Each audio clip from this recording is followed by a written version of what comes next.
भारत में अवतारी होगा जो अति विस्मयकारी होगा, ज्ञानी और विज्ञानी होगा वो अद्भुत सेनानी होगा। भारत का कार्यालय होगा, भारत में न्यायालय होगा, भारत होगा विश्व विजेता, भारत होगा विश्व का नेता। जी हाँ दोस्तों, हर देश हर मुल्क के लोग यही चाहते हैं कि देश की प्रगति हो, उनका देश विश्व विजेता हो। परंतु यदि दुनिया भर के मशहूर भविष्य वक्ताओं द्वारा वर्तमान के लिए की गई भविष्यवाणियों की माने तो शायद कुछ लोग उस पर यकीन ना करें। लेकिन आपको बता दें, अपनी इस रिसर्च में हम जिन भविष्य वक्ताओं की भविष्यवाणियों का जिक्र करने जा रहे हैं, उन्होंने आज से पहले भारत ही नहीं बल्कि विश्व भर का जिक्र करते हुए जितनी भी भविष्यवाणियां की हैं, वो 100 की 100 सत्य साबित हुई हैं। दरअसल इन सभी भविष्य वक्ताओं ने अपनी भविष्यवाणी में भारत के विश्व गुरु बनने का जिक्र करते हुए कहा है कि भारत विश्व विजेता होगा, पूरे विश्व में भारत ही सुप्रीम पावर होगा, भारत में ही पूरी दुनिया का कार्यालय होगा और भारत देश का परचम पूरे विश्व में लहराएगा।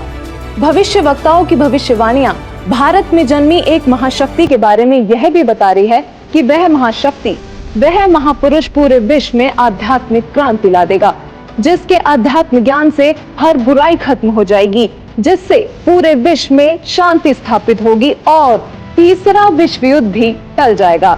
नमस्कार दोस्तों, आज हम आपके सामने ऐसे महान भविष्य वक्ताओं की भविष्यवाणी लेकर आए हैं जिन्होंने समय से पहले समय की तस्वीर दिखा दी थी, जिनके धुंधले प्रतिबिंब आज स्पष्ट रूप से दिखाई दे रहे हैं। जी हाँ, आज हम आपके सामने एक ऐसे रहस्य का खुलासा करने जा रहे हैं जो एक विचित्र बदलाव की ओर संकेत करता है, एक ऐसा दौर जो विश्व में मानवता और शांति को मुकम्मल करेगा। भविष्यवाणियों के अनुसार लोगों में एक नए तरह का आध्यात्मिक झुकाव देखने को मिलेगा और यह एक आध्यात्मिक संत उस महापुरुष की जागृति से संभव होगा। वो इतना शक्तिशाली होगा कि जमीन से अर्श तक उस महाशक्ति की ही शक्ति होगी। जो दृश्य महान भविष्य वक्ताओं ने दिखाया है, उस पर विश्वास करना आसान नहीं था। कहते हैं सांच को आंच नहीं, लेकिन प्रमाणित करना नागुज़ीर है। यकीन मानिए, जब हमारी टीम ने इस पड़ताल का सफर शुरू किया तो एक नहीं, दो नहीं, बल्कि बहुत सारे भविष्य वक्ताओं की भविष्यवाणी में उस महापुरुष और महाबदलाव का जिक्र मिला, जिसके बाद उन्हीं सब भविष्यवाणियों को आधार बनाकर हमारी टीम ने उस महापुरुष की खोज शुरू कर दी। दोस्तों, हमारी इस रिसर्च में समय और कठिन परिश्रम लाजमी था, लेकिन परिणाम निराशाजनक नहीं थे। हमने सभी प्रमाण इकट्ठे किए और भविष्यवाणियों से मिलान करने के बाद अब हम उन्हें आपके सामने लेकर आए हैं। हमारी टीम ने तो पता लगा लिया था, मगर अब वक्त था तो जनता को उस महापुरुष के बारे में अवगत करवाने का। हमारी पड़ताल का निष्कर्ष कुछ ऐसा था कि जिसे जानकर हमारी टीम भी चौंक गई थी और अब ये पड़ताल आपके भी होश उड़ा देगी। तो वीडियो छोड़कर कहीं जाइएगा मत। दोस्तों, वो महापुरुष हम सबके बीच मौजूद है। वीडियो को अंत तक देखिए और जानिए कि कौन है वो महाशक्ति। दोस्तों, बहुत से लोगों ने इन भविष्यवाणियों को अपने हिसाब से किसी पर सेट करने की कोशिश की है। कुछ लोग ओशो को वह महाशक्ति बताते हैं, तो कुछ जय गुरुदेव पंथ के प्रवर्तक श्री तुलसीदास जी को, कुछ भारत के माननीय प्रधानमंत्री श्री नरेंद्र मोदी जी पर ये भविष्यवाणी सेट करते हैं, तो कुछों ने अन्य संतों व राजनेताओं पर सेट करने की कोशिश की है। लेकिन वास्तव में ये सभी भविष्यवाणियां बिल्कुल फिट किस महापुरुष पर बैठती है, यह जानकारी आपको हमारी रिसर्च को देखने के बाद खुद ब खुद मिल जाएगी। सबसे पहले हम आपको कुछ ऐसे महान भविष्य वक्ताओं की भविष्यवाणियों से रूबरू करवाते हैं जो अपनी सटीक भविष्यवाणी से विश्व विख्यात हैं। हमारे पहले महान भविष्य वक्ता हैं इंग्लैंड के विलियम जॉन वार्नर हैमॉन उर्फ कीरो, जिनको दुनिया के मशहूर हस्तरेखा विज्ञानी के तौर पर जाना जाता है। भारत की आजादी व भारत के उज्जवल भविष्य की सटीक भविष्यवाणी करने वाले कीरो विश्व में होने वाले इस परिवर्तन को किस तरीके से देख रहे थे, आइए जानते हैं।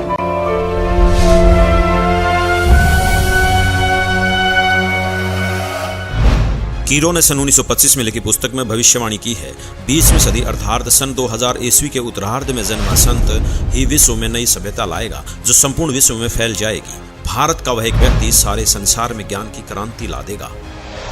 इंग्लैंड के भविष्यवक्ता कीरो की भविष्यवाणी से हमें एक संकेत मिला कि जिस महापुरुष पर ये भविष्यवाणियां सेट होनी है, उनका जन्म 1950 के बाद का होना चाहिए। तो चलिए अब चलते हैं नॉर्वे के श्री आनंद आचार्य जी की भविष्यवाणी की ओर, जिन्होंने पूरे गर्व के साथ अपनी भविष्यवाणी में भारत का जिक्र किया है।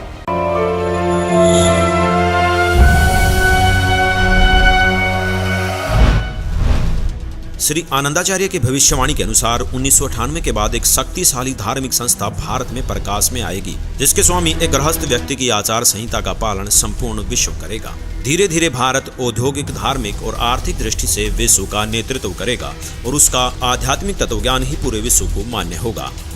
आनंद आचार्य जी की भविष्यवाणी से हमें एक और संकेत मिला कि वो महापुरुष गृहस्थी होगा। दोस्तों, ये कुछ ऐसी भविष्यवाणियां हैं जो शायद आपने कभी सुनी तो होंगी, लेकिन कभी उन पर गौर नहीं किया होगा।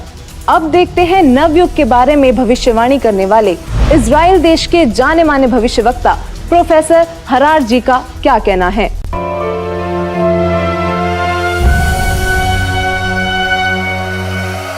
प्रोफेसर हरार। इजराइल के प्रोफेसर हरार के अनुसार भारत देश का एक दिव्य महापुरुष मानवतावादी विचारों से सन 2000 ईस्वी से पहले आध्यात्मिक क्रांति की जड़ें मजबूत कर लेगा। वह सारे विश्व को उनके विचार सुनने को बाध्य होना पड़ेगा। भारत के अधिकतर राज्यों में राष्ट्रपति शासन होगा, पर बाद में नेतृत्व धर्मनिष्ठ वीर लोगों पर होगा जो एक धार्मिक संगठन के आश्रित होंगे। अब बारी आती है फ्रांस के प्रसिद्ध भविष्यवक्ताओं की, जिनकी भविष्यवाणियां एकदम सटीक मानी जाती हैं। जो उन्होंने कह दिया वो पत्थर की लकीर हो गया। तो आइए देखते हैं कौन है ये भविष्यवक्ता और क्या थी इनकी भविष्यवाणियां। तो चलिए सबसे पहले बात करते हैं फ्रांस के महान भविष्यवक्ता डॉक्टर जूले वर्न की।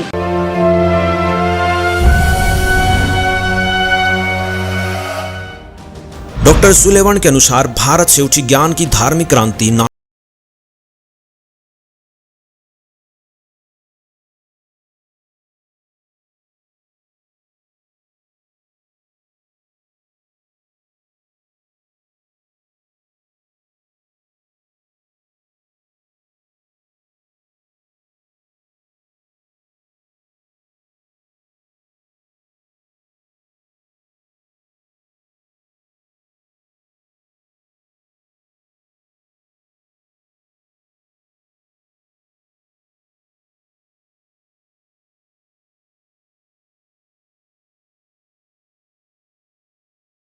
जिनकी भविष्यवाणियों को आज तक कोई भी गलत सिद्ध नहीं कर पाया।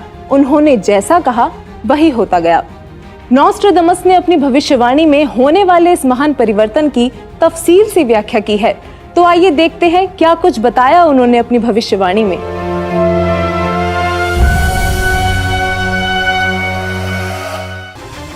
नॉस्ट्रेडमस सन 1555 में अपने ग्रंथ के शतक 10 श्लोक 96 में उस महापुरुष के बारे में बताया है कि वह महापुरुष एक ऐसे देश में जन्म लेगा जो 3 तरफ से समुद्र से घिरा हुआ होगा तथा उस देश का नाम एक सागर हिंद महासागर के नाम से होगा, यानी कि हिंदुस्तान। दोस्तों, विश्व में हिंदुस्तान ही ऐसा देश है जो 3 ओर से सागर से घिरा है तथा हिंदुस्तान ही एकमात्र देश है जिसका नाम किसी सागर के नाम से मेल खाता है, हिंद महासागर।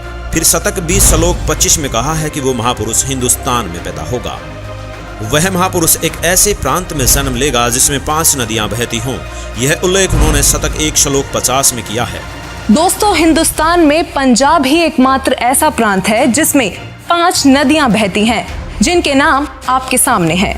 नदियों के नाम हैं सतलुज, व्यास, रावी, झेलम और चेनाब। नॉस्ट्रेडमस ने शतक 5 श्लोक 41 में बताया है कि उस महापुरुष द ग्रेट शायरन की 4 संतानें होंगी, जिसमें 2 पुत्र और 2 पुत्रियां होंगी। उस महापुरुष के बारे में एक रहस्य उद्घाटन करते हुए नॉस्ट्रेडमस ने शतक 5 श्लोक 41 में लिखा है कि उस महापुरुष की माताएं 3 बहनें होंगी।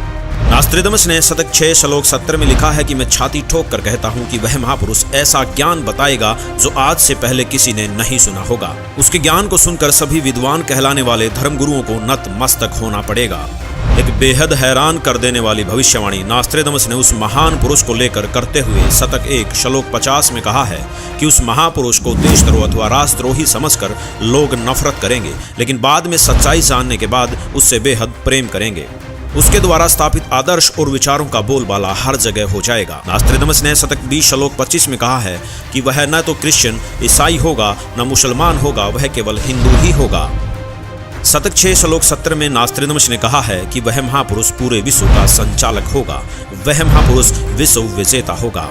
शतक 2 श्लोक 79 में बताया है कि वह महापुरुष अपनी सत्य साधना बताएगा तथा इस क्रूर भूमि अथवा काल लोक से मुक्त करवाएगा। शतक 1 श्लोक 50 में कहा है कि वह महान पुरुष अपने ज्ञान के बल से सब राष्ट्रों को नतमस्तक कर देगा। मैं नास्त्रोदामस आपको स्पष्ट कर दूं कि उस महान संत की उपेक्षा न करें। उस महान संत को आराध्य देव मानकर उसकी पूजा करना आपके लिए बहुत हितकारी होगा, क्योंकि वह आदि पुरुष परमेश्वर का अंश दुनिया का तारणहार होगा। प्रसिद्ध भविष्यवक्ता नॉस्ट्राडामस जी की भविष्यवाणी से काफी हद तक यह स्पष्ट हो गया था कि उस महापुरुष की क्या पहचान है। हमारी टीम ने उनके बताए हुए हर उस पॉइंट को नोट किया जो हमें महापुरुष की ओर ले जा सकते थे, और इन सभी तथ्यों को मद्देनजर रखते हुए हम आगे बढ़े और अपनी पड़ताल में अन्य भविष्यवक्ताओं की भविष्यवाणियां भी खंगालना शुरू किया। विकसित तथा विकासशील देशों में शुमार अमेरिका, वहाँ पर भी भारत और उस अवतारी पुरुष का जिक्र हुआ। तो चलिए अब रुक करते हैं अमेरिका के भविष्यवक्ताओं की भविष्यवाणियों का, जो इस प्रकार हैं। अमेरिका के न्यू जर्सी शहर की मूर्धन्य भविष्यवक्ता फ्लोरेंस, जो कि अपनी सटीक भविष्यवाणी से विश्व प्रसिद्ध हैं तथा जिनकी भविष्यवाणियों से भारत उम्मीद की किरण नजर आता है।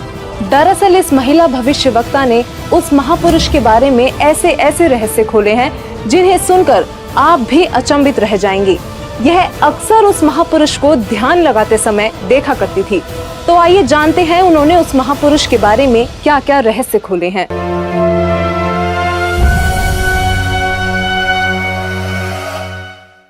भविष्य की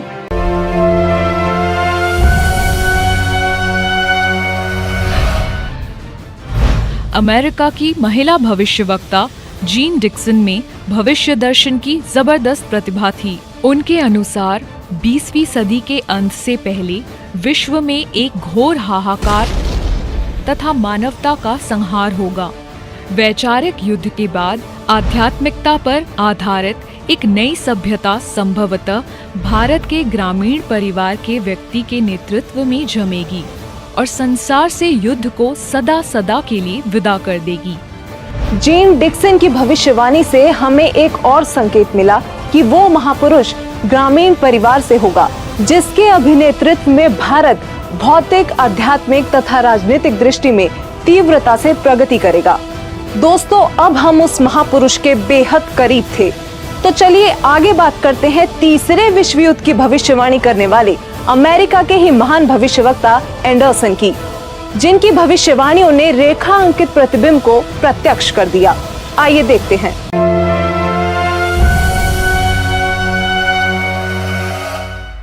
इक्कीसवीं सदी में भारत के देहात का एक धार्मिक व्यक्ति एक मानव, एक भाषा और एक झंडे की रूपरेखा का संविधान बनाकर संसार को सदाचार, उदारता, मानवीय सेवा व प्यार का सबक देगा। एंडरसन जी की भविष्यवाणी भी 21वीं सदी की ओर संकेत कर रही थी, जिस दौरान वो महापुरुष एक भाषा, एक मानव तथा एक झंडे की रूपरेखा रखेगा। इतने संकेत मिलने के बावजूद भी हमने अन्य भविष्यवक्ताओं की भविष्यवाणियां देखना जारी रखा, और अब हमारे सामने आती है हंगरी की महान भविष्यवक्ता बोरिस्का की भविष्यवाणी। बोरिस्का का नाम भी भविष्यवक्ताओं की सूची में अव्वल है, जो विकसित अनचेतना से संपूर्ण जगत की भूतकालीन तथा भावी गतिविधियों को देख पाने में सक्षम थी।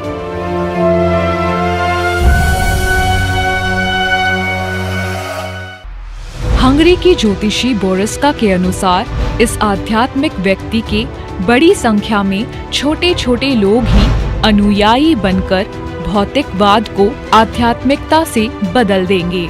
मैं जानती हूँ कि जरूर इस वक्त आपके जहन में बहुत सारे सवाल आ रहे होंगे, लेकिन फिर भी बस एक बार धैर्य पूर्वक इस पूरी पड़ताल को देखते रहिए। यकीनन आपके सारे सवालों के जवाब आपको खुद ब खुद मिल जाएंगे। तो आइए आगे बढ़ते हैं और बात करते हैं महान भविष्यवक्ता वेजलेटन की, जिनकी भविष्यवाणियां अक्सर अविश्वसनीय तथ्यों की उद्घोषणा करती हैं, और जब वह पूर्ण सिद्ध होती हैं तो लोग विस्मित रह जाते हैं।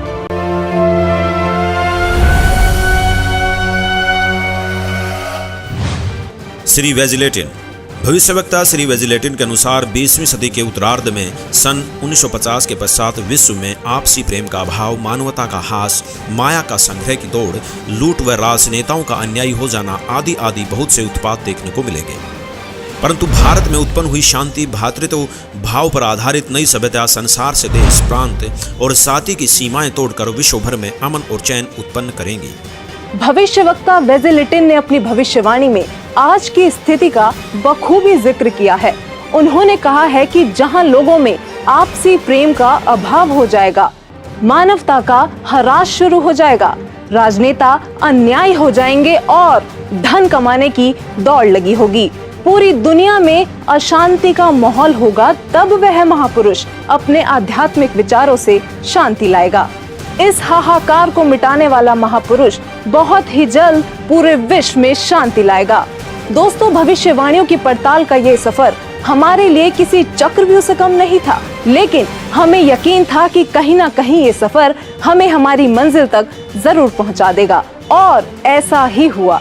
क्योंकि वो महापुरुष भारत से है, तो विदेशों के इन सभी भविष्यवक्ताओं की भविष्यवाणियों से जो जो संकेत हमें मिलते गए, उन पर गौर करते हुए अब हम भारत के भी कुछ संतों की भविष्यवाणियों पर ध्यान देने लगे। तो चलिए सबसे पहले बात करते हैं सिख धर्म के गुरु श्री गुरु नानक देव जी की, जिनके बारे में हमें ज्यादा बताने की जरूरत नहीं, क्योंकि सब उनसे बखूबी परिचित हैं।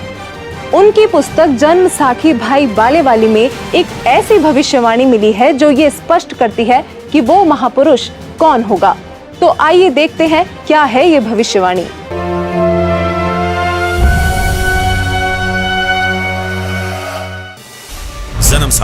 जन्म साखी भाई बालेवाली, जिसके प्रकाशक हैं भाई सवाहर सिंह एंड कंपनी, पुस्तक वाले बाजार, माई सेवा, अमृतसर, पंजाब। हिंदी भाषा वाली। पेज नंबर 305 पर भक्त प्रहलाद की भविष्यवाणी लिखी है कि नानक जी के सचखंड आने के सैकड़ों वर्ष पश्चात पंजाब की धरती पर जाट वर्ण में वह संत जन्म लेगा जो कबीर जी तथा नानक जी जैसा महान होगा। उसका प्रचार क्षेत्र बरवाला शहर होगा। दोस्तों, जन्म साखी भाई बालेवाली में लिखी भविष्यवाणी से ये स्पष्ट हो गया कि वो संत जाट वर्ण का होगा और उसका प्रचार क्षेत्र बरवाला होगा। आरिफ का चेहरा प्रत्यक्ष दिखाई दे रहा था। हम करीब थे उस महापुरुष के जो रिवायतें बदलने में सक्षम थे। अब देखना यह था कि जाट जाति का संत कौन है और किसका प्रचार क्षेत्र बरवाला है। इसके साथ ही हमें अपनी अगली भविष्यवाणी में उस संत के जन्म का पता लगा। भारत के प्रसिद्ध संत श्री तुलसीदास जी जय गुरुदेव पंथ वाले, जिनका आश्रम मथुरा में स्थित है, उन्होंने उस महापुरुष को लेकर भविष्यवाणी ही नहीं बल्कि वर्तमान वाणी भी बोली है। जी हाँ, बिल्कुल सही सुना आपने। संत तुलसीदास जी ने वर्तमान वाणी भी कही थी, क्योंकि वो उस महापुरुष की उपस्थिति को बखूबी महसूस कर पा रहे थे और उन्होंने अपनी वर्तमान वाणी से लोगों को उस महापुरुष के बारे में बताना चाहा कि वो संत जन्म ले चुका है।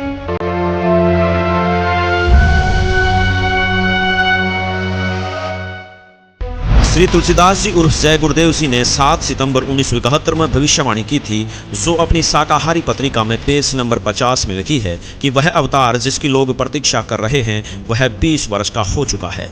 यदि उसका पता बता दूं तो लोग उसके पीछे पड़ जाएंगे।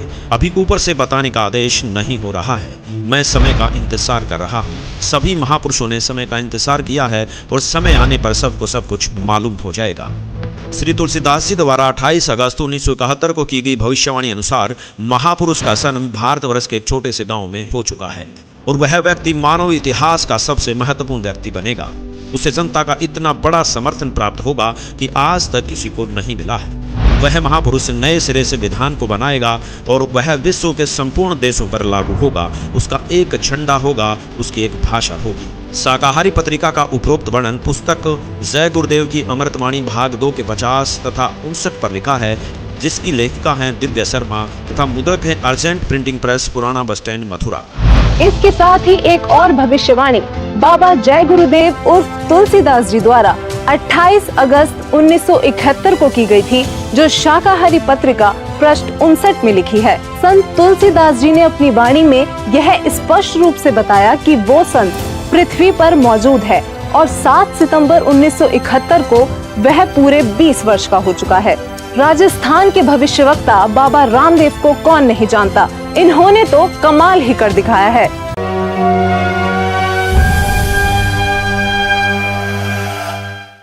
बाबा रामदेवरा जी ने अपनी पुस्तक 24 प्रमाण में लिखा है कि वो संत जाट जाति से होगा, वह तारणहार कलयुग में सतयुग लाएगा। उस संत की एक पहचान और भी होगी कि वह कबीर देव के गुण गाएगा। वो संत चारों वेदों के अनुसार ज्ञान बताएगा तथा सूक्ष्म वेद सारे ज्ञान का आधार होगा और वह तारणहार संत हरियाणा में होगा। दोस्तों, बाबा रामदेव जी ने भी अपनी भविष्यवाणी में ये संकेत दिए हैं कि वो संत जाट जाति से होगा, हरियाणा प्रदेश में जन्म लेगा, चारों वेद तथा सूक्ष्म वेद से ज्ञान बताकर कबीर देव के गुण गाएगा। दोस्तों, कलयुग में सतयुग जैसा माहौल देखने वाले योगी नारायण जी को शायद आप ज्यादा ना जानते हो, लेकिन दक्षिण भारत के इस भविष्यवक्ता ने ऐसी भविष्यवाणियां की हैं जो आपको सोचने पर मजबूर कर देंगी।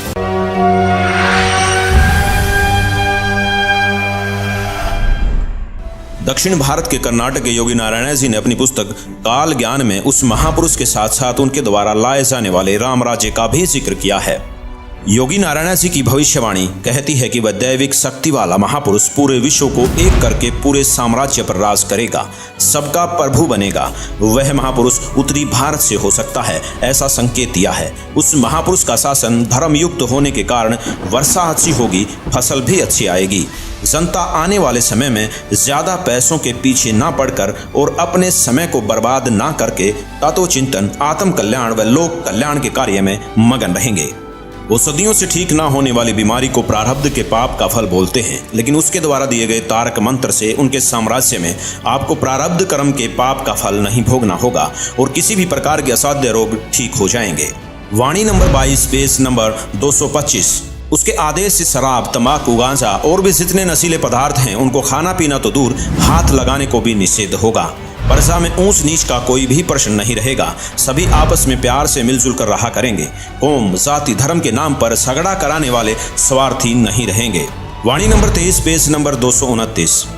इससे पहले बताई गई भविष्यवाणी में लोक प्रभु बनने वाला वो महापुरुष ब्रह्म विद्या धुरंधर गुरु होगा, अध्यात्म का पूर्ण जानकार होगा, पर ब्रह्म को बड़े साहस पूर्वक ढंग से बताएगा कि पूर्ण परमात्मा ही पूजा के योग्य है, पूर्ण ब्रह्म की ही पूजा करनी चाहिए। वाणी नंबर 24 पेज नंबर 235-236। वह महापुरुष अपने अनुयायियों को रेचक, कुंभक यानी श्वास के जरिए अजप जाप मंत्र देकर भक्ति साधना कराएगा। इससे मन संयमित रहेगा, इंद्रियों पर विजय प्राप्त होगी, मनोलय यानी मन में शांति होगी, अष्ट सिद्धि तत्व ज्ञान युक्त होकर जीव मोक्ष की ओर बढ़ेगा। दर्शकों, सभी भविष्यवक्ताओं की भविष्यवाणियों की पड़ताल करने के बाद अब हमारे पास बहुत सारे तथ्य एकत्रित चुके थे, जिनको हमने एक साथ रखकर देखा तो एक पहेली जैसे सुलझ सी गई हो। अब हमारे सामने एक ऐसा डेटा था जिसके आधार पर हमने सभी संतों पर भविष्यवाणियां सेट करनी शुरू कर दी, चाहे वो ओशो हो या राधा स्वामी पंथ के प्रवर्तक श्री गुरविंदर सिंह जी, सतपाल जी महाराज हो या फिर बाल योगेश्वर आदि। दोस्तों, हमारी इस फेरियस्त में हर वो संत और महापुरुष मौजूद थे जिनका नाम अक्सर आपके जहन में आता होगा। आध्यात्मिक संत या महापुरुष ही नहीं, बल्कि हमने प्रधानमंत्री नरेंद्र मोदी जी जैसे राजनेताओं पर भी भविष्यवाणी को सेट करके देखा, लेकिन एक एक करके सभी संतों व राजनेताओं की छटनी होती चली गई और अंत में हमारे सामने थे एक ऐसे संत, एक ऐसे महापुरुष जिनके बारे में हमने सोचा तक नहीं था।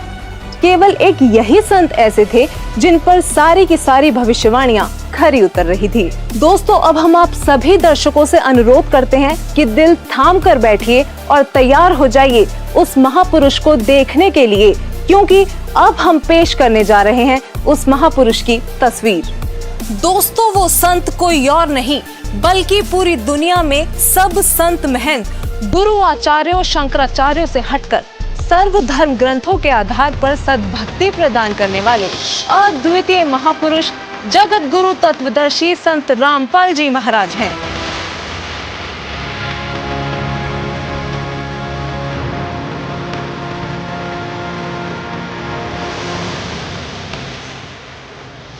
जी हाँ, यही है वो महापुरुष जिनके विषय में देश और विदेशों के महान भविष्यवक्ताओं ने भविष्यवाणियां की हैं। दोस्तों, हमने इस सफर की शुरुआत में ही बताया था कि परिणाम आपको चौंका देगा। यकीनन संत रामपाल जी ही वो महापुरुष हैं जिन पर सभी भविष्यवाणियों का हर एक तथ्य पूरी तरह से फिट हो रहा था। अब बस आप वीडियो को अंत तक देखते जाइए, क्योंकि अब हम बारी बारी सभी भविष्यवाणियों को संत रामपाल जी से जोड़कर दिखाएंगे, जिससे आप स्वयं ये निर्णय कर लेंगे कि हमारी रिपोर्ट सही है या नहीं। तो चलिए सबसे पहले बात करते हैं उस पृष्ठभूमि की जहां वो महापुरुष अवतरित हुए। नोस्ट्रेदामस के अनुसार वह महापुरुष ऐसे देश से होगा जो 3 तरफ से समुद्र से घिरा होगा और उस देश का नाम भी एक सागर, हिंद महासागर के नाम पर होगा, यानी कि हिंदुस्तान। अमेरिका की भविष्यवक्ता फ्लोरेंस और जीन डिक्सन का कहना है कि प्राकृतिक परिवर्तन भी कर सकने वाला वह महापुरुष उत्तर भारत के ग्रामीण परिवार में होगा। 28 अगस्त 1971 को जय गुरुदेव पंथ के प्रवर्तक श्री तुलसीदास जी ने भी उस महापुरुष का उल्लेख करते हुए कहा है कि उनका जन्म भारतवर्ष के एक छोटे से गांव में हो चुका है। वह तारणहार संत हरियाणा में होगा। कुछ ऐसा ही कहना है राजस्थान के बाबा रामदेव राजी का। इसके अलावा इंग्लैंड के कीरो और फ्रांस के जुलेवन जैसे भविष्यवक्ताओं ने भी उस महाशक्ति के बारे में भारत में ही होने के संकेत किए हैं। संत रामपाल जी का जन्म उत्तर भारत के छोटे से गांव धनाना, जिला सोनीपत, हरियाणा, जो कि पहले पंजाब प्रांत था, वहां एक ग्रामीण परिवार में हुआ। इंग्लैंड के भविष्यवक्ता कीरो ने उस संत का जन्म 20वीं सदी के उत्तरार्ध में अर्थात सन 1950 के पश्चात 1951 में हुआ बताया है। तो वही श्री तुलसीदास जी और जय गुरुदेव जी ने भी 7 सितंबर 1971 की अपनी भविष्यवाणी में बताया है कि वह महापुरुष 20 वर्ष का हो चुका है। संत रामपाल जी का जन्म 8 सितंबर 1951 में, यानी कि 20वीं शताब्दी के उत्तरार्ध में हुआ है और श्री तुलसीदास जी द्वारा की गई भविष्यवाणी के अनुसार 7 सितंबर 1971 को संत रामपाल जी पूरे 20 वर्ष के हो चुके थे। फ्रांस के महान भविष्यवक्ता नोस्ट्रेदामस के अनुसार वह महापुरुष न ईसाई होगा और न मुसलमान, वह केवल हिंदू ही होगा। और इसी भविष्यवाणी का समर्थन जन्म साकी भाई बालेवाली में भी किया गया है कि वह संत जाट वर्ण का होगा और उसका प्रचार क्षेत्र बरवाला है।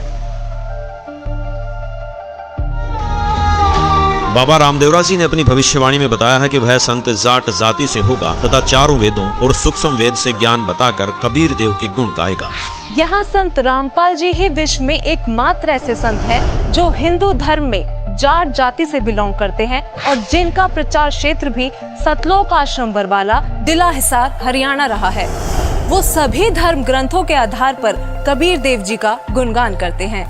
नोस्ट्रेदामस के अनुसार उस महापुरुष की 4 संतानें होंगी और उनकी माताएं 3 बहनें होंगी।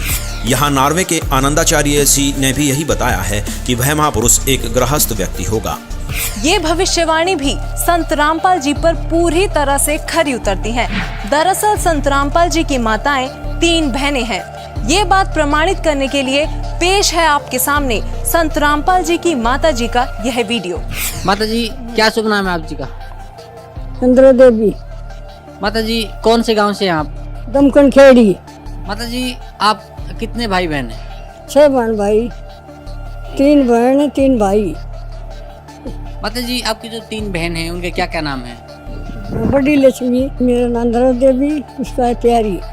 वहीं संत रामपाल जी महाराज जी की 4 संतानें, 2 पुत्र तथा 2 पुत्रियां भी हैं।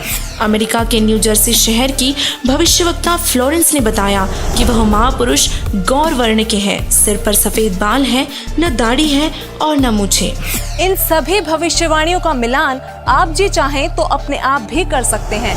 संत रामपाल जी गौर वर्ण के हैं, उनके सिर पर सफेद बाल हैं और वो बगैर दाढ़ी मूछ के रहते हैं। एक आश्चर्यचकित भविष्यवाणी करते हुए फ्रांस के नोस्ट्रेदामस जी कहते हैं कि प्रथम तो लोग उस महापुरुष को देशद्रोही अथवा राजद्रोही समझकर नफरत करेंगे, लेकिन बाद में सच्चाई जानकर बेहद प्रेम करेंगे। दोस्तों, 2014 में संत रामपाल जी पर देशद्रोह का झूठा केस भी लगाया गया, लेकिन आज संत रामपाल जी की लोकप्रियता लोगों के सिर चढ़कर बोल रही है। कुछ और बातें जो भविष्यवाणियों में सामने आई वो इस प्रकार हैं। अमेरिका के भविष्यवक्ता एंडरसन के मुताबिक 21वीं सदी में वह महापुरुष एक मानव, एक भाषा व एक झंडे की रूपरेखा रखेगा। योगी नारायण जी के अनुसार उस संत के आदेश से शराब, तंबाकू, गांजा और भी जितने नशीले पदार्थ हैं उनको खाना पीना तो दूर, हाथ लगाने को भी निषेध होगा। प्रजा में ऊंच नीच का कोई प्रश्न नहीं रहेगा। सभी प्यार से आपस में मिलजुल कर रहा करेंगे और वह महापुरुष रेचक कुंभक यानी श्वास उश्वास के जरिए अजब पाजाप मंत्र देकर भक्ति साधना कराएगा। वह पूर्ण परमात्मा को ही पूजा के योग्य बताएगा। दोस्तों, संत रामपाल जी श्वास उश्वास की क्रिया बताकर केवल पूर्ण परमात्मा की भक्ति कराते हैं। संत रामपाल जी से नाम दीक्षा लेकर करोड़ों भक्त उनके आदेश अनुसार नशीली वस्तुओं को हाथ तक नहीं लगाते और ना ही किसी जाति पाति धर्म मजहब में भेदभाव करते हैं, क्योंकि संत रामपाल जी कहते हैं, जीव हमारी जाति है, मानव धर्म हमारा, हिंदू मुस्लिम सिख ईसाई कोई धर्म नहीं है न्यारा। अमेरिका की ही भविष्यवक्ता फ्लोरेंस बताती हैं कि वह संत अपनी कल्याणकारी विचारधारा तथा अपने सच्चरित्र प्रबल अनुयायियों की शक्ति से पूरे विश्व में नए ज्ञान का प्रकाश फैला रहा है। फ्रांस के भविष्यवक्ता डॉक्टर जुलेवन के अनुसार भारत से उठी ज्ञान की धार्मिक क्रांति नास्तिकता का नाश करके आंधी तूफान की तरह संपूर्ण विश्व को ढक लेगी। उस महापुरुष के अनुयायी देखते देखते एक संस्था के रूप में संपूर्ण विश्व पर प्रभाव जमा लेंगे। फ्रांस के ही भविष्यवक्ता नोस्ट्रेदामस जी ने शतक 6 श्लोक 70 में लिखा है, मैं छाती ठोक कर कहता हूँ कि वह महापुरुष ऐसा ज्ञान बताएगा जो आज से पहले किसी ने नहीं सुना होगा। उसके ज्ञान को सुनकर सभी विद्वान कहलाने वाले धर्मगुरुओं को नतमस्तक होना पड़ेगा। अब इन सारी भविष्यवाणियों से तो हमारी सुई केवल संत रामपाल जी पर आकर ही टिक गई। कारण था उनके अनुयायी। दोस्तों, संत रामपाल जी के अनुयायियों ने अपने गुरुदेव जी द्वारा बताए जा रहे ज्ञान को जन जन तक पहुंचाने के लिए व्हाट्सएप, फेसबुक, ट्विटर आदि सोशल मीडिया के हर एक प्लेटफॉर्म से लेकर इंटरनेशनल टीवी चैनलों और बुक्स आदि के माध्यम से पूरे विश्व में तहलका मचा रखा है। संत रामपाल जी ने अद्वितीय ज्ञान बताया है, जिसके आधार पर संत रामपाल जी की काफी धर्म गुरुओं, संतों, महंतों, आचार्यों, शंकराचार्यों के साथ आध्यात्मिक ज्ञान चर्चा हुई है, जिनको देखने के बाद हमें लगा कि भविष्यवाणियों के अनुसार केवल संत रामपाल जी ही वो संत हैं जिनके ज्ञान को सुनकर सभी विद्वान कहलाने वाले धर्म गुरुओं को एक ना एक दिन नतमस्तक होना ही पड़ेगा। ये सभी संत रामपाल जी के साथ हुई ज्ञान चर्चा में हारते प्रतीत हुए। तो आखिरकार ये अनसुलझी पहेलियां इतने सरल तरीके से सुलझ गईं कि संदेह की कोई गुंजाइश ही नहीं बची। वीडियो में कही गई एक एक बात सत्य है। यकीनन संत रामपाल जी ही वो महापुरुष हैं जो धरती को स्वर्ग बनाने के लिए दिन रात प्रयत्न कर रहे हैं।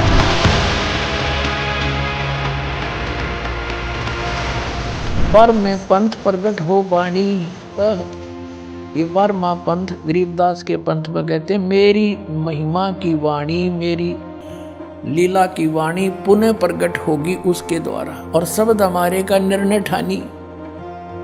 वर में पंथ प्रगट हो वाणी, हवे वाणी ये हवे है, और शब्द हमारे का निर्णय ठानी। अस्थिर घर का मरम ना पावे, ये 12 पंथ हम ही को ध्यावे।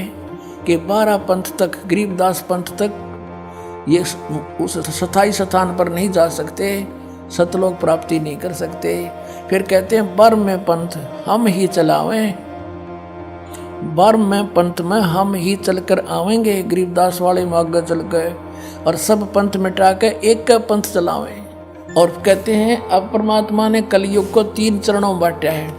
ये प्रथम चरण कलयुग निर्याना, तब मगर मांडो में दाना। प्रथम चरण कलयुग का उस समय समझो जब मैं घर से सह शरीर जाऊंगा, वो प्रथम चरण होगा। और बीतली पीढ़ी का कब होगा? 5505 बीत जाएंगे तब। अब देखो आगे ये बताया कि कलयुग ऐसे ऐसे बीतेगा। और फिर बताया है कि 5000, ये कलयुग के विषय बताया कि 5505 तब ये शब्द होगा सच्चा। ओए कहते 5505 वर्ष जब बीत जाएंगे तब यह मेरी बात सच्ची होगी। ये कबीर सागर है।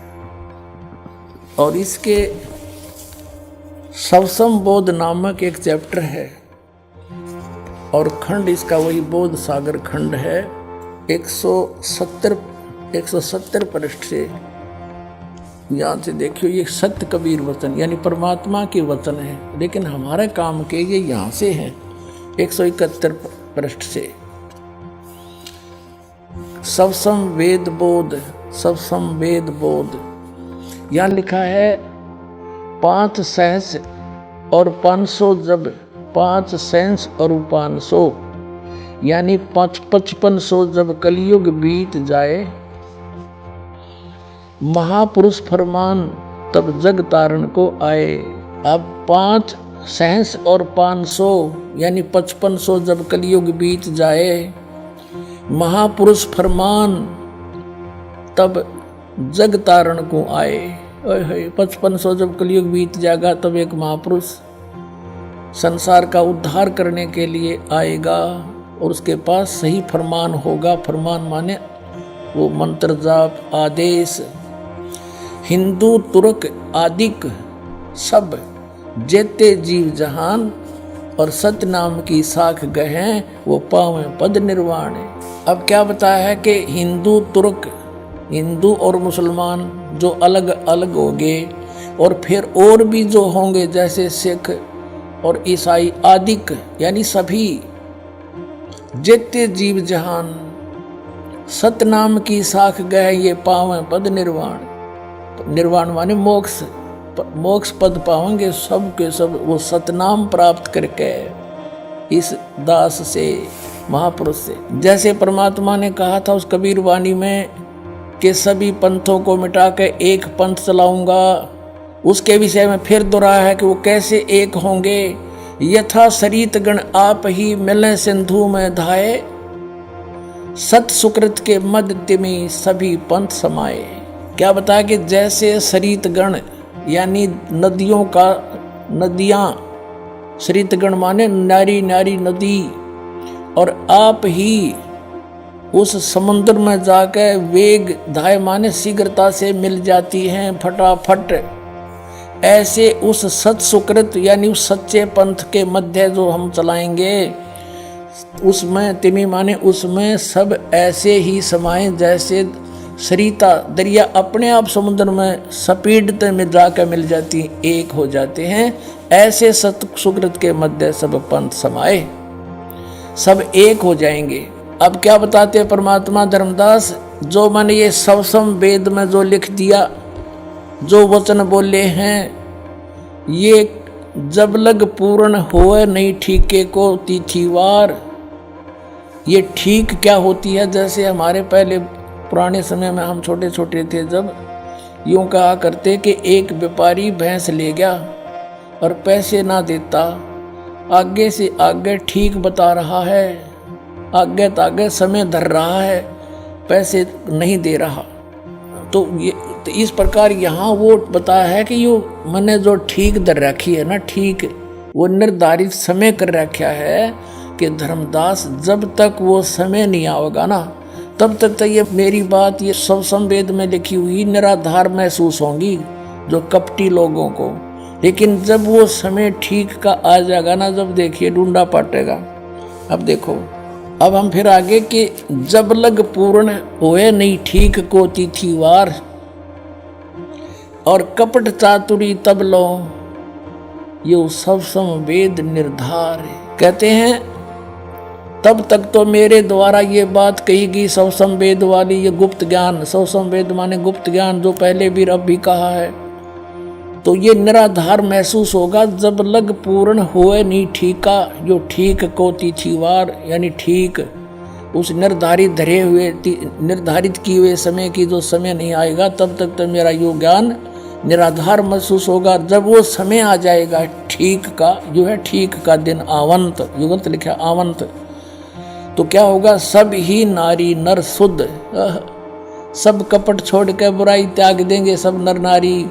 और जब ठीक का दिन आवंत और कपट चातुरी छोड़ के वो शरण कबीर गहनत।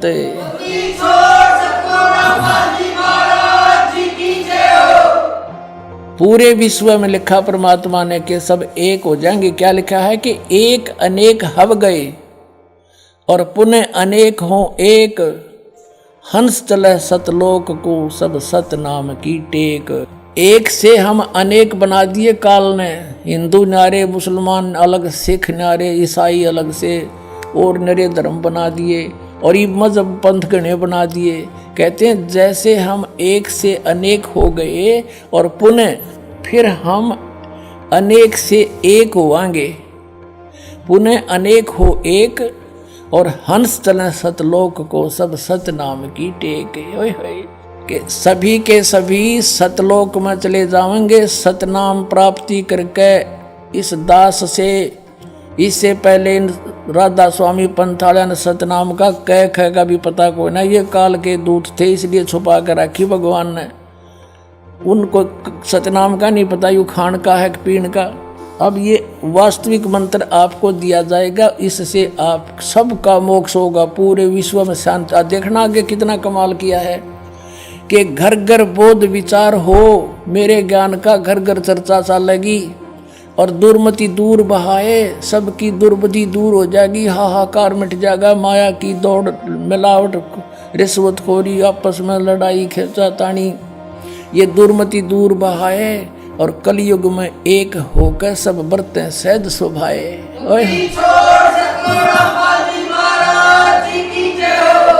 तो 2000 सन में 5508 वर्ष कलयुग बीत गया।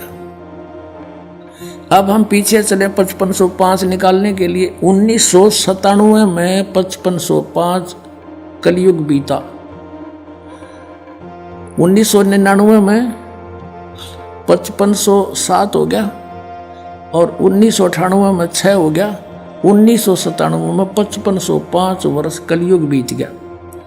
और उस समय इस दास को 1997 में 10 बजे इस शुक्ल फागुन की उतरते की एकम के दिन 1997 में दास को परमात्मा पुनः मिले थे। उसमें आदेश दे दिया था कि अब समय आ गया है इस सतनाम की को उजागर कर देने का, बेटा कर दे। और मुझसे कहा था कभी किसी को जिक्र ना करना कि मेरे मिलन का समय आने पर बता। लेकिन दास ने लिख दिया था एक पुस्तक में, अभी दिखाते हैं आपको, बहुत पहले। ये पुस्तक है आध्यात्मिक ज्ञान गंगा। ये सन 2009 से चल रही है और 2005 में दास ने एक पुस्तक लिखी थी भक्ति और भगवान, उसमें भी लिख दिया था। अब देखना ये आध्यात्मिक ज्ञान गंगा, ये यहाँ अपने इस दास के द्वारा इसका सब सदग्रंथों के आधार से, इसके आधार से ये बनाई है। अब इसके पृष्ठ नंबर 538 पे ये है आध्यात्मिक ज्ञान गंगा और यथार्थ कबीर पंथ परिचय नामक विषय है। 538 पर यहां देखा,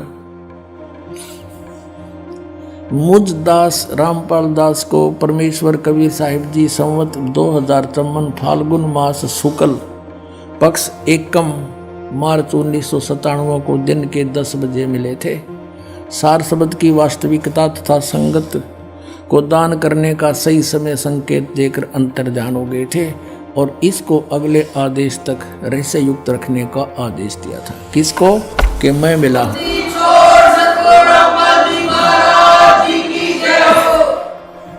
तो पुण्यात्माओं, ये दास ने कोई बाद में नहीं लिखी, ये 5505 था। ईब समझ में आई हमारा, ये ईब कैलकुलेशन करी दोबारा भी कैसे सेट होया। ये वहाँ नो का नो जिसने मालिक ने बना के भेज रखा है उसमें कमी नहीं रह सकती।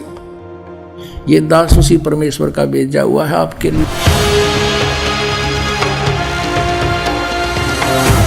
तो क्या संत रामपाल जी महाराज की शरण में आने के बाद आपको कोई लाभ हुए? संत रामपाल जी महाराज जी की शरण में आने से हमारे जो माइंड में प्रॉब्लम रहती थी वो सही हुई और हमारी बेटी की जो निमोनिया थी वो भी ठीक हुई। हमारी आर्थिक स्थिति ठीक हो गई। मेरे हस्बैंड की जॉब नहीं होती थी, उनकी जॉब पहले पानीपत में लगी, कॉन्ट्रैक्ट पे लगे थे, 2-2.5 साल तक रहे। आज वो परमानेंट जॉब पे करनाल में लगे हैं। आशीर्वाद मात्र से मेरे गले में जो कैंसर की गांठें थी वो बिल्कुल ठीक हो गई और मेरे दिल में छेद था वो भी संत रामपाल जी महाराज के आशीर्वाद मात्र से ही बिल्कुल ठीक हूँ मैं। छोटी मोटी बीमारी थी तो परमात्मा की दया से शरण में आने से संत रामपाल जी महाराज जी के वो भी बिल्कुल दूर हो गई, छोटी मोटी बीमारी जो थी। सदगुरु रामपाल जी महाराज की कृपा से यहाँ आने के बाद में ये नशा पता सब मेरा छूट गया, जबकि इतने कोशिश करने के बावजूद मैं नशे से एक पल भी दूर नहीं रहने पा रहा था। तो पहले बहुत नशे करता था, दारू, गांजा, भांग, शराब जितने भी हैं टोटल नशे दास किया करता था। संत रामपाल जी की शरण में आने से पहले सबसे पहले तो मुझे एक लाभ हो गया, नशे छूट गए। कैंसर की बीमारी बिना ऑपरेशन, बिना कुछ दवा के संत रामपाल जी महाराज जी ने चरणामृत प्रसाद दिया और आशीर्वाद दिया और भक्ति ज्ञान दिया, और उसके बाद मैं तंदुरुस्त हूँ और दिन में अपना सब कुछ खाता हूँ, मुझे कोई समस्या नहीं है। सबसे बड़े लाभ ये हुआ है कि मेरे पापा जी हैं जिनको डायबिटीज़ बहुत ज़्यादा ही रहती थी, कि 500 से नीचे उतरने वाली डायबिटीज़ आज एकदम नॉर्मल है। गुरुदेव संत रामपाल जी महाराज से नाम दीक्षा लेने के बाद सदगुरुदेव जी ने ऐसे दया करी कि जिस दिन मैंने नाम दीक्षा ली उसी दिन 5 साल से यानी रोटी नहीं खाई थी, लेकिन उसी दिन मैंने 4-5 रोटी खाई और मेरा जलन का रोग समाप्त होने लगा। संत रामपाल जी महाराज से नाम दीक्षा लेने के बाद मेरा कैंसर का रोग बिल्कुल ठीक हो गया, मैं बिल्कुल स्वस्थ हो गया। जो कबीर जी हैं वो पूर्ण परमात्मा हैं और सतगुरु रामपाल जी महाराज जी हैं वो कबीर परमात्मा के खुद अवतार हैं, इस धरती पे आए हुए हैं, उन्होंने ही सब रजा की है, उनकी ही दया से हमें सारे लाभ हुए हैं। जब मैं दोबारा गई पीजीआई, फिर वहाँ टेस्ट हुए तो सारे टेस्ट क्लियर हो गए। अब जो मेरी प्रॉब्लम थी तीसरे स्टेज पे थी, वो मेरा कैंसर खत्म हो गया। हिंदी छोड़ सतगुरु रामपाल जी महाराज की शरण में जाने के बाद मैं आज कोई भी फ्रूट है, कुछ भी है, चाहे डस्ट है, मेरे को वो बिल्कुल इफेक्ट नहीं करती है। I can eat everything, I can go anywhere, मैं कुछ भी मतलब आज करने में सक्षम हूँ। जब उस डॉक्टर से मेरी बात हुई तो डॉक्टर ने कहा ये तो सच में आपके गुरुजी का ही चमत्कार है, संत रामपाल जी महाराज का, जो ये ठीक हो गया, नहीं तो कैंसर पेशेंट कभी बचता नहीं है इस कंडीशन में। इतना खतरनाक इनको पॉइजन फैल चुका था, पूरा नसों में भर चुका था। उन नसों से ऑटोमेटिकली पॉइजन गायब होना, ये सबसे बड़ा चमत्कार ही है परमात्मा का। और जब से मैं संत रामपाल जी महाराज की शरण में आई हूँ, मेरा 1 रुपया नहीं गया। आज 4 साल हो रहे हैं लगभग, मैंने कोई दवा भी नहीं खाई है, कोई भी नहीं। इवन मुझे सर्दी, खांसी और बुखार भी नहीं होता है। जगत गुरु तत्वदर्शी संत रामपाल जी महाराज जी के इस महान मिशन को सफल बनाने के लिए करोड़ों लोग उनके साथ जुड़ रहे हैं। हमारी टीम का भी आप सभी से यही अनुरोध है कि दुनिया में महापुरुष कभी कभार ही आते हैं, इसलिए आप भी संत रामपाल जी महाराज जी के सत्संग सुनिए और शीघ्र अतिशीघ्र उनसे जुड़कर नाम दीक्षा लेकर अपना व अपने प्रियजनों का कल्याण करवाएं। धन्यवाद।